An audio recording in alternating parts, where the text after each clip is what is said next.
ये हमारा x axis है। एक्स एक्सिस पे हम शो करते हैं demand and supply of foreign currency.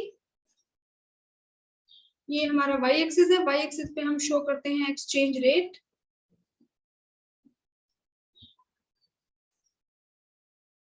ये डी हमारा डिमांड कर्व है ऑफ फॉरेन करेंसी, और ये हमारा जो पॉजिटिव स्लोप है supply curve of foreign exchange. अब जिस पॉइंट पे कट करता है वो हमारा क्या है, इक्विलिब्रियम एक्सचेंज रेट, या जिसको हम पार रेट ऑफ एक्सचेंज भी कह सकते हैं। अगर एक्सचेंज रेट फॉर एग्जांपल ये हमारा ओरिजिन पॉइंट है ओ आर, ये हमारा क्या है एक्सचेंज रेट, और ये है ओ क्यू, मीन्स यहाँ पे ये जो डिमांड और सप्लाई है इक्वल है, ये क्वांटिटी है डिमांड एंड सप्लाई की। इफ एक्सचेंज रेट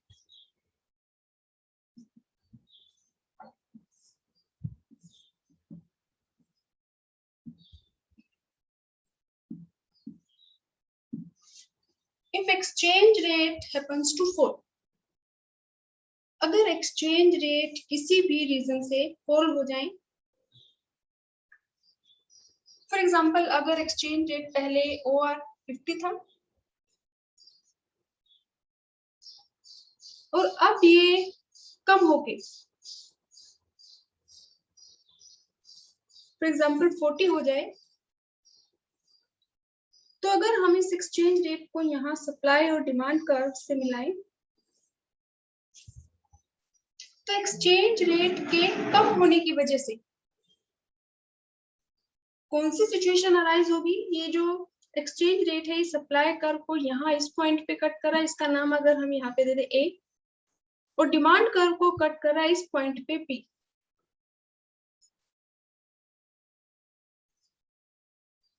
तो एक्सचेंज रेट के फॉल होने की वजह से, कम होने की वजह से सिचुएशन अराइज हो जाएगी ये ए बी। ये कौन सी सिचुएशन है, एक्सेस डिमांड या एक्सेस सप्लाई। तो अगर हम इस पॉइंट को यहाँ क्वांटिटी डिमांड और सप्लाई की जो क्वांटिटी है अगर यहाँ से मिलाएं, और इस बी पॉइंट को जो डिमांड है इसको अगर हम मिलाएं, और ध्यान से देखें तो एक्सचेंज रेट के फॉल होने की वजह से डिमांड ज्यादा है बजाय की सप्लाई से, सप्लाई कम है और डिमांड ज्यादा है।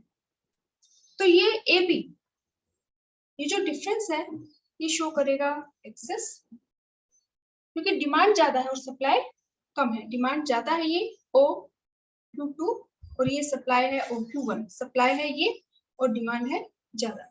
तो ये जो ए बी पॉइंट है ये शो कर रहा है एक्सेस डिमांड को। If exchange rate happens to fall from OR to OR1, ये जो पॉइंट है OR1, तो कौन सी सिचुएशन अराइज होगी, situation of excess demand arises. अब क्योंकि डिमांड ज्यादा है और सप्लाई कम है फॉरेन करेंसी की, तो जो एक्सचेंज रेट है वो फिर से इंक्रीज होना शुरू हो जाएंगे,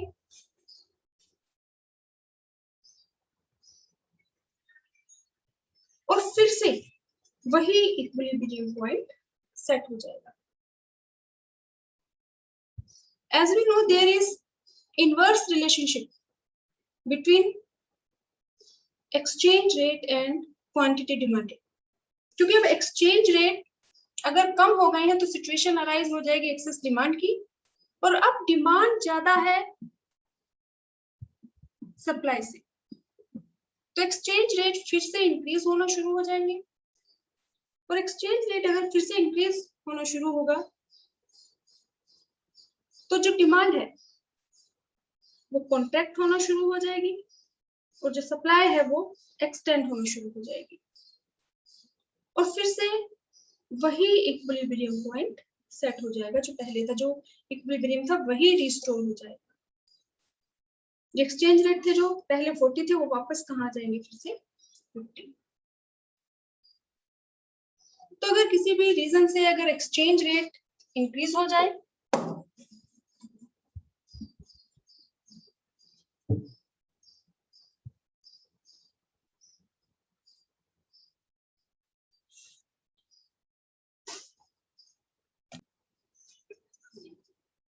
एक्स एक्सिस पे हम शो करते हैं quantity, demand and supply of foreign currency या फिर फॉरेन एक्सचेंज। ये हमारा वाई एक्सिस है, वाई एक्सिस पे हम शो करते हैं price, exchange rate.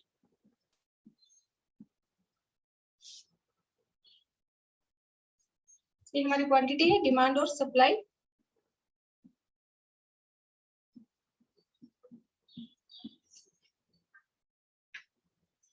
Demand curve का नेगेटिव स्लोप है, ये है डिमांड कर्व फॉरेन करेंसी का, और ये हमारा है supply curve of foreign currency. अब जिस पॉइंट पे इंटरसेक्ट करेंगे दोनों, जहां पे इक्वल होंगे, वो हमारा क्या है, equilibrium point, par rate of exchange. इस पॉइंट को हम यहाँ वाई एक्सिस से मिलाएंगे तो ये हमारा हो गया एक्सचेंज रेट, हमारा डिटरमिन हो जाएगा। तो फॉर एग्जांपल ये डिमांड कर्व है यूएस डॉलर का और ये सप्लाई कर्व है यूएस डॉलर का। तो एक्सचेंज रेट फिक्स हो जाएगा कि $1 खरीदने के लिए हम कितने इंडियन रुपीस पे करेंगे ओआर। अगर हम इसको अज्यूम कर लें फॉर एग्जांपल 50, तो $1 हमारा इसके इक्वल 50 रुपीस के। If exchange rate happens to rise, अगर एक्सचेंज रेट यहाँ 50 से OR से इंक्रीज होके हो जाए OR1, तो इस सिचुएशन में जो एक्सचेंज रेट है ये डिमांड कर्व को कट कर रहा है इस पॉइंट से, और सप्लाई कर्व को कट कर रहा है इस पॉइंट से, ये A और ये B। तो अगर एक्सचेंज रेट OR से OR, पहले था OR और अब इंक्रीज होके हो गया OR1, तो एक्सचेंज रेट के OR1 होने से सिचुएशन अराइज हो जाएगी। ये जो सिचुएशन है ध्यान से अगर आप देखें तो ये जो पॉइंट है AB, ये डिमांड कर्व है, डिमांड कम है, और जो सप्लाई कर्व है इसको यहां से कट करिए तो सप्लाई ज्यादा है इस एक्सचेंज रेट पे OR1 पे। डिमांड कितनी है ये OQ, और सप्लाई कर्व को इस पॉइंट से कट कर रही है, तो इस एक्सचेंज रेट पे सप्लाई कितनी है OQ1। डिमांड कम है और सप्लाई ज्यादा है, ये है डिमांड सिर्फ OQ। OR1 एक्सचेंज रेट पे डिमांड कितनी है OQ और सप्लाई कितनी है OQ1। तो एक्सचेंज रेट के इंक्रीज हो जाने से सिचुएशन अराइज हो जाएगी एक्सेस सप्लाई की, सप्लाई ज्यादा है और डिमांड कम है। अब एक्सेस सप्लाई की वजह से जो एक्सचेंज रेट है वो फॉल होना शुरू हो जाएगा और वापस कितना हो जाएगा OR, क्योंकि हमें पता है अगर एक्सचेंज रेट या प्राइस कम होना शुरू हो जाएगा तो प्राइस कम होने की वजह से जो डिमांड है वो एक्सटेंड होना शुरू हो जाएगी और जो सप्लाई है वो कॉन्ट्रैक्ट होना शुरू हो जाएगी और वापस उसी पॉइंट पे इक्विलिब्रियम रिस्टोर हो जाएगा जो पहले था, यानी पहले जो एक्सचेंज रेट था OR वही फिक्स हो जाएगा। ऐसे ही अगर exchange rate happens to fall, किसी भी रीजन से एक्सचेंज रेट अगर कम हो जाए, डाउन हो जाए,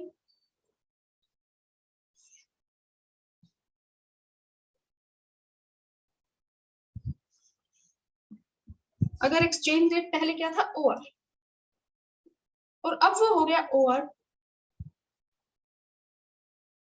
तो इस सिचुएशन में क्योंकि एक्सचेंज रेट OR से कितना हो गया OR कम हो गया है, तो ये यहाँ सप्लाई कर्व को कट करा इस पॉइंट से और डिमांड कर्व को इस पॉइंट से। तो ये अगर हम इसका नाम लिख दे C और D, तो ये जो C और D है ये क्या शो कर रहा है, कौन सी सिचुएशन, ये जो सिचुएशन है ये है एक्सेस डिमांड की, क्योंकि इस पॉइंट पे ये सप्लाई को शो कर रहा है, सप्लाई कर्व है, सप्लाई है OR2 एक्सचेंज रेट पे सप्लाई है OQ और डिमांड है OQ1, क्योंकि ये जो R2 ये जो लाइन है डिमांड कर्व को कट कर रही है इस पॉइंट पे, तो इस सिचुएशन में सप्लाई कम है और डिमांड ज्यादा है, तो एक्सचेंज रेट के फॉल हो जाने की वजह से सिचुएशन अराइज होगी ये CD एक्सेस डिमांड। और अब क्योंकि डिमांड ज्यादा है और सप्लाई कम है, due to excess demand, exchange rate will start rise, ये दोबारा इंक्रीज होना शुरू हो जाएगा। और एक्सचेंज रेट अगर इंक्रीज होना शुरू होगा तो हमें पता है कि एक्सचेंज रेट और डिमांड में इनवर्स रिलेशन है। तो एक्सचेंज रेट जैसे जैसे इंक्रीज होना शुरू करेगा तो जो डिमांड है वो कॉन्ट्रैक्ट होना शुरू हो जाएगी और जो सप्लाई है वो एक्सटेंड होना शुरू हो जाएगी और दोबारा उसी पॉइंट पे इक्विलिब्रियम सेट हो जाएगा, यानी कि जो प्राइस है वो दोबारा OR2 से क्या हो जाएगा, OR।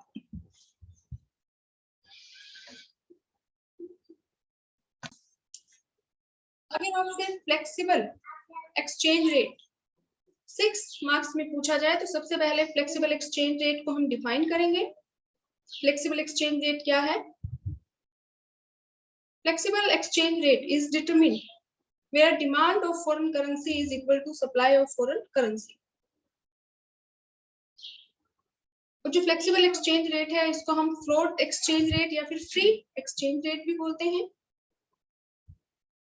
इसको डिफाइन करने के बाद हम डायग्राम के थ्रू फ्लेक्सिबल एक्सचेंज रेट को एक्सप्लेन करेंगे कि जहां पे डिमांड और सप्लाई एक दूसरे के इक्वल है, जहां पे एक दूसरे को कट कर रहे हैं, वहां पे क्या होगा, इक्विलिब्रियम एक्सचेंज रेट डिटरमिन हो जाएगा, OR। उसके बाद हमें सिचुएशंस एक्सप्लेन करनी है, फर्स्ट एक्सेस सप्लाई और सेकंड एक्सेस डिमांड की। तो अगर एक्सचेंज रेट OR से OR1 हो जाए तो सिचुएशन अराइज हो जाएगी एक्सेस सप्लाई, और एक्सेस सप्लाई की डिमांड कम है और सप्लाई ज्यादा है, तो इस सिचुएशन की वजह से जो एक्सचेंज रेट है वो फिर से डाउन आ जाएगा, OR1 से क्या सेट हो जाएगा, OR। ऐसे अगर exchange rate happens to fall कि पहले OR था, किसी भी रीजन से डाउन होके OR2 हो गया, तो सिचुएशन अराइज हो जाएगी एक्सेस डिमांड की। अब डिमांड ज्यादा है और सप्लाई कम है तो एक्सचेंज रेट फिर से इंक्रीज होना शुरू हो जाएंगे और डिमांड और सप्लाई की वजह से वापस OR2 से वापस सेट हो जाएगा OR पे, वही इक्विलिब्रियम दोबारा रिस्टोर हो जाएगा। अब नेक्स्ट हमारा क्वेश्चन है इम्पैक्ट ऑफ चेंज।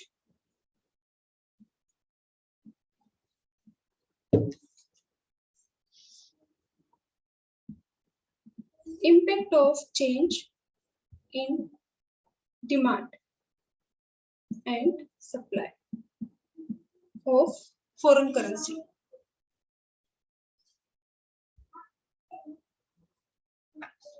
अगर हम कहें डिमांड एक्सटेंड या फिर हम कहें demand contract, demand increase, demand decrease. Demand extend और कॉन्ट्रैक्ट कब होगी? Demand x tends when exchange rate falls, demand contracts when exchange rate rise। जब exchange rate यानी कि प्राइस और क्वांटिटी डिमांडेड में इनवर्स रिलेशन है, अगर एक्सचेंज रेट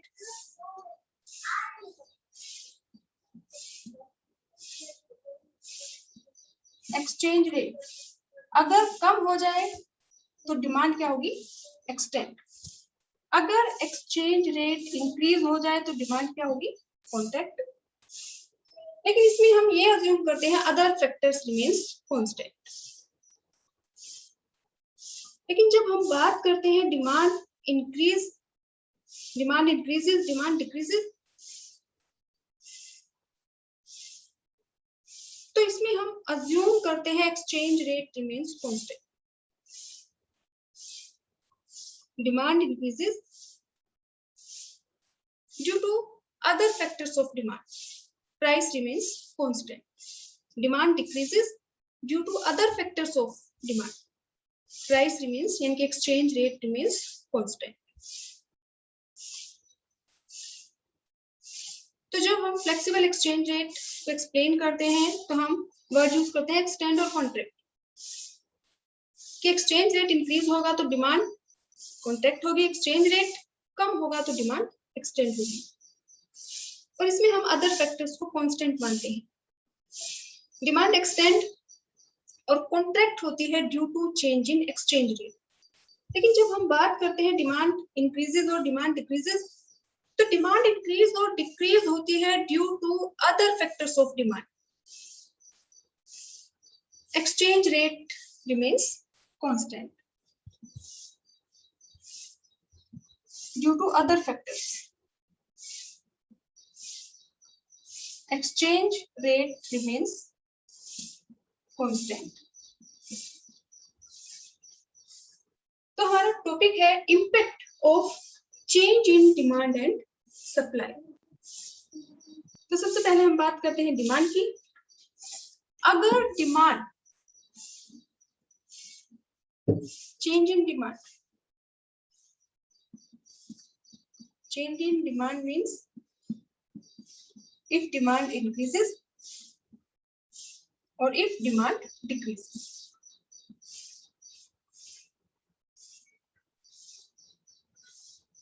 अगर डिमांड इंक्रीज हो जाए तो सबसे पहले हम एक्सप्लेन करेंगे डिमांड इंक्रीज कब होती है। Increase in demand for a foreign currency occurs when more of a currency is demanded at its existing price. Demand increases means exchange rate constant है। जो फॉरेन करेंसी की डिमांड इंक्रीज होती है due to other factors,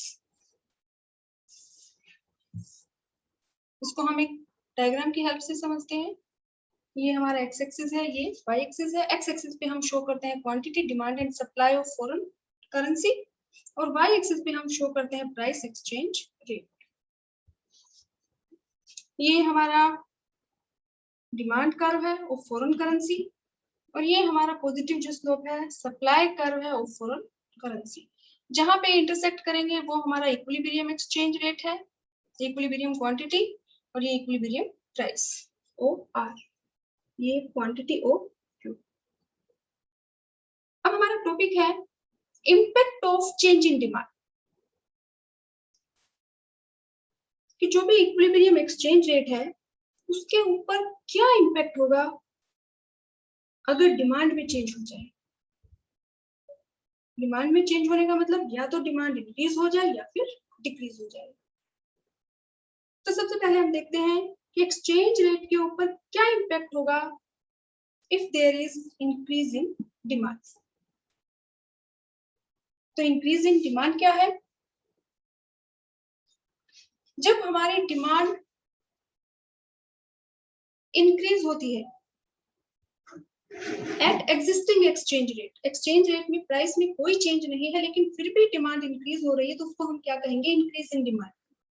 increase in demand को हम show करते हैं right hand side, कि अगर चाहे वो सप्लाई हो डिमांड हो इंक्रीज होगी तो राइट हैंड साइड शिफ्ट करेंगे और अगर डिक्रीज होगी तो लेफ्ट हैंड साइड। तो इसमें जो हमारा डिमांड कर्व है ये नेगेटिव स्लोप है। अब डिमांड अगर इंक्रीज होगी तो राइट साइड में ये हम एक और डिमांड कर्व यहाँ ड्रॉ कर देंगे D1। ये क्या है? Increase in demand of foreign currency. तो डिमांड के इंक्रीज हो जाने की वजह से जो डिमांड कर्व पहले D था वो अब शिफ्ट हो गया है D1। पहले D था और अब क्या हो गया? D1। और अब जो नया डिमांड कर्व है ये सप्लाई कर्व को इंटरसेक्ट कर रहा है इस पॉइंट पे। तो अगर इस पॉइंट को, जो नया इक्विलिब्रियम पॉइंट है, इसको हम यहाँ मिलाएं वाई एक्सिस से, तो एक्सचेंज रेट हमारा पहले था OR और अब डिमांड के इंक्रीज हो जाने की वजह से जो एक्सचेंज रेट है ये इंक्रीज हो गया है। पहले था ये OR जो एक्सचेंज रेट था और अब इंक्रीज होके हो गया है OR।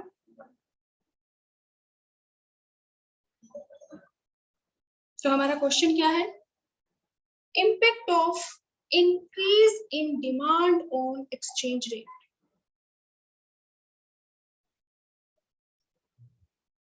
तो अगर डिमांड इंक्रीज होगी तो राइटवर्ड शिफ्ट होगा डिमांड कर्व, पहले डी था और अब क्या हो गया D1। तो पहला जो डिमांड कर्व था उस पे हमारा एक्सचेंज रेट था ये OR, लेकिन जैसे ही डिमांड इंक्रीज हुई डिमांड कर्व शिफ्ट हो गया अपवर्ड, और नया जो इंटरसेक्शन पॉइंट है वो ये है। इस पॉइंट को, नया इक्विलिब्रियम पॉइंट, इसको अगर हम यहाँ y एक्सिस से मिलाएं तो एक्सचेंज रेट अब हमारा क्या हो गया, पहले था OR और अब इंक्रीज होके हो गया OR1।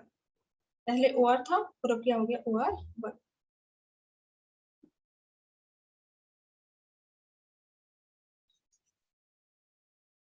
अब एक्सचेंज रेट इंक्रीज हो गया,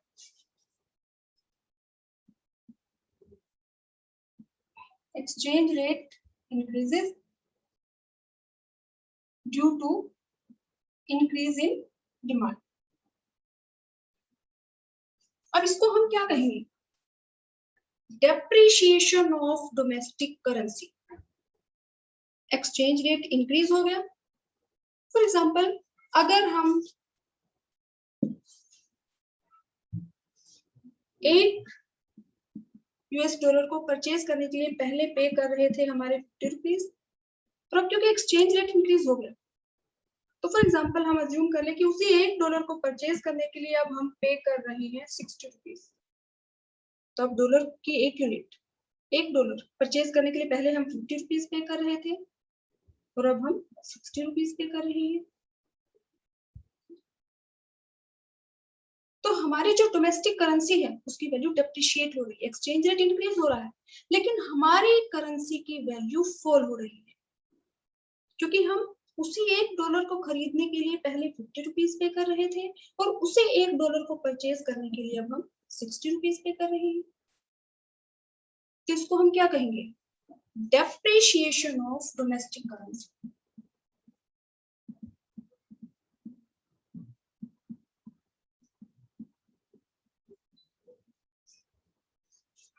एक्सचेंज रेट इंक्रीज हो गया, पहले 50 था और कितना हो गया 60, पहले OR था और अब कितना हो गया OR1। एक्सचेंज रेट इंक्रीज हो गया, लेकिन एक्सचेंज रेट इंक्रीज होने को हम कहेंगे depreciation of domestic currency. Falling, exchange rate तो इंक्रीज हो गया, पहले 50 था और 60 हो गया, लेकिन हमारी डोमेस्टिक करेंसी की वैल्यू फॉल हो गई, क्योंकि उसी डॉलर के लिए पहले हम 50 रुपीज पे कर रहे थे और अब उसी डॉलर के लिए 60 रुपीज पे कर रहे हैं। मीन्स $1 को खरीदना हमारे लिए महंगा हो गया, अब हमें उसी डॉलर को खरीदने के लिए ज्यादा रुपए पे करने पड़ेंगे। तो उसको हम क्या कहेंगे, fall in value of domestic currency, means depreciation of domestic currency. तो जब डोमेस्टिक करेंसी का डेप्रिशिएशन है it means appreciation of foreign currency, क्योंकि इस सिचुएशन में अब फॉरेनर्स को फायदा होगा। पहले उनको $1 के बदले में 50 रुपीज मिल रहे थे और अब उनको उसी $1 के बदले कितने रुपीज मिलेंगे 60, तो उनको फायदा होगा।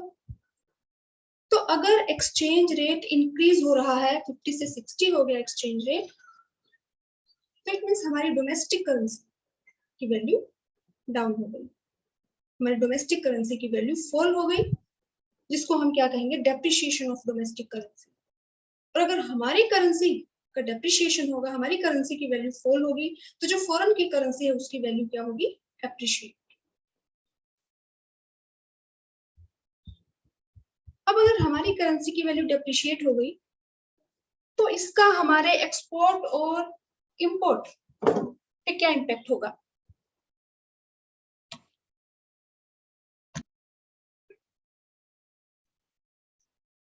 कि एक्सचेंज रेट, हमारा क्वेश्चन क्या था, impact of increasing demand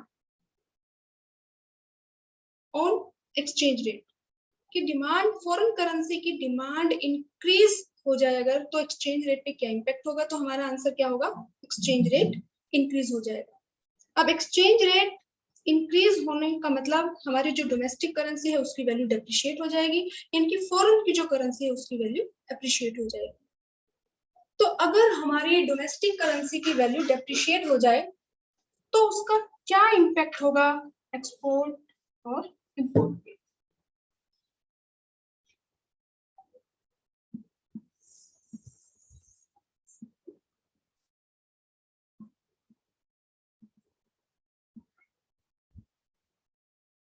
depreciation of domestic currency का। अब depreciation of domestic currency means for example अगर एक यूएस डॉलर के बदले में पहले हम 50 रुपीज पे कर रहे थे और अब उसी एक डॉलर के बदले में हम पे कर रहे हैं 60 रुपीज, तो ये क्या है, डेप्रिशिएशन ऑफ डोमेस्टिक करेंसी। तो इससे हमारे एक्सपोर्ट और इंपोर्ट पे क्या इम्पेक्ट होगा? तो अगर हम ध्यान से देखें तो हमारी जो करेंसी है उसकी वैल्यू तो फॉल हो रही है, क्योंकि वही एक डॉलर पहले हमें 50 रुपीज में मिल रहा था, वही एक डॉलर अब हमें 60 रुपीज में मिल रहा है, तो हमारे लिए डॉलर को खरीदना महंगा है। तो जो चीजें हमारे लिए महंगी होती है तो वो हम कम खरीदते हैं। फॉर एग्जाम्पल कि जैसे हम अगर फॉरेन करेंसी की बात ना करें तो जब सेल लगती है तो हम ज्यादा शॉपिंग करना पसंद करते हैं। क्यों?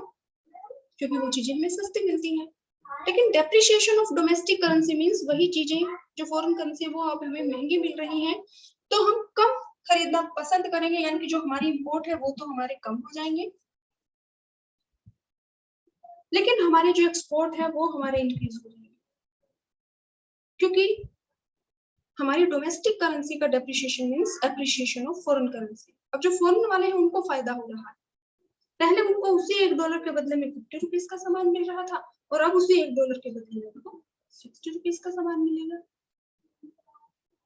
तो अगर हमारी डोमेस्टिक करेंसी डेप्रिशिएट होती है, यानी कि अगर एक्सचेंज रेट इंक्रीज होता है तो जो हमारे एक्सपोर्ट है वो इंक्रीज होते हैं और जो हमारे इंपोर्ट है वो डिक्रीज होते हैं।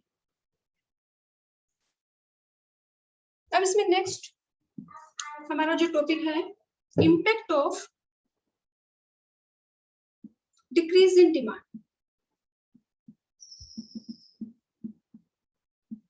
On foreign exchange rate. तो सबसे पहले हमें डिफाइन करना है डिक्रीज इन डिमांड क्या है। Decrease in demand means demand of foreign currency fall, demand of foreign currency fall eight existing exchange rate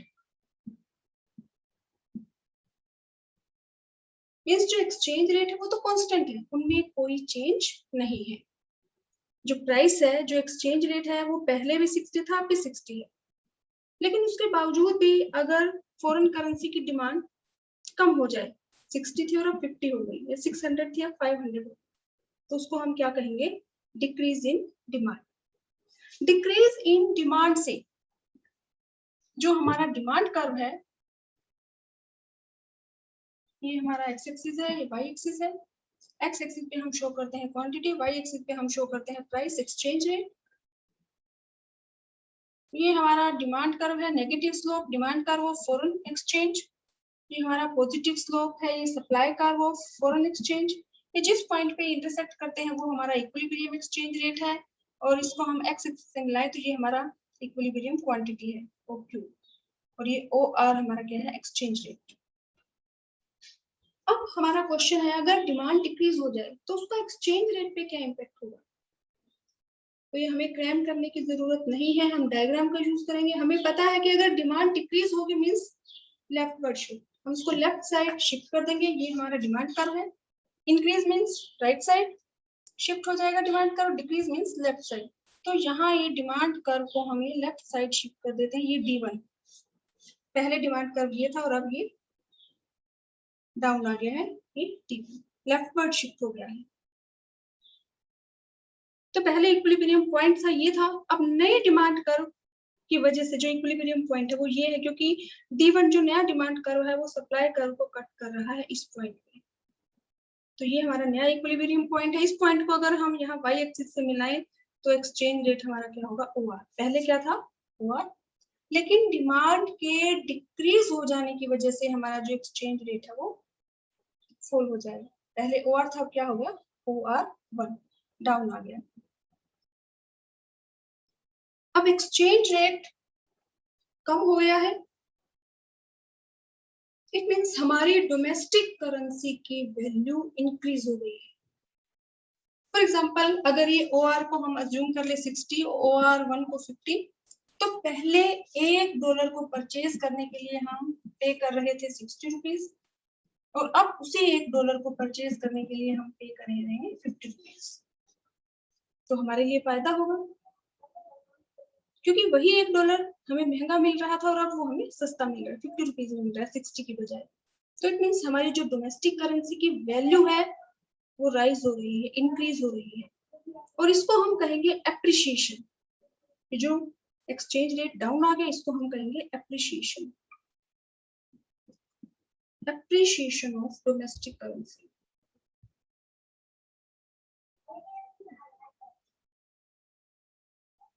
appreciation means कि उसी 1 यूनिट को परचेज करने के लिए अब हमें कम रुपए पे करने पड़ेंगे, और हमारी डोमेस्टिक करेंसी की वैल्यू अगर एप्रिशिएट होगी तो it means depreciation of foreign currency. Reverse है, अगर हमारी करेंसी की वैल्यू एप्रिशिएट होगी तो जो फॉरेन करेंसीज हैं उनकी वैल्यू डेप्रिशिएट होगी।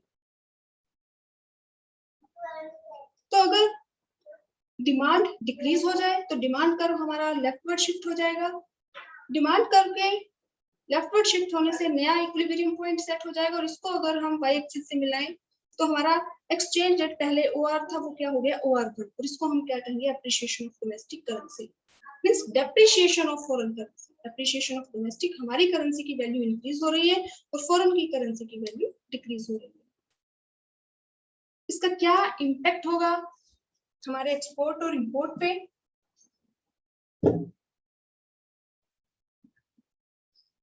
इम्पैक्ट ऑन इंपोर्ट और एक्सपोर्ट। तो डिमांड के डिक्रीज हो जाने की वजह से जो एक्सचेंज रेट था $1 के लिए हम पहले पे कर रहे थे 60 रुपीज, उसे $1 के लिए अब हम पे कर रहे हैं 50 रुपीज। तो हमारे लिए फायदा मीन्स एप्रिशिएशन है हमारी डोमेस्टिक करेंसी का। तो कोई चीज अगर हमें सस्ती मिलना शुरू हो जाए तो हम ज्यादा परचेज करते हैं, तो इट मीन्स हमारे जो इंपोर्ट है वो इंक्रीज हो जाएंगे, और जो हमारे एक्सपोर्ट है, अब फॉरेनर्स की जो करेंसी है, जो फॉरेन करेंसी है उसकी वैल्यू डेप्रिशिएट हो जाएगी, क्योंकि जो फॉरेन वाले हैं, फॉर एग्जांपल अगर हम यूएसए की बात करें, उनको पहले $1 के बदले 60 रुपीज मिल रहे थे, अब उनको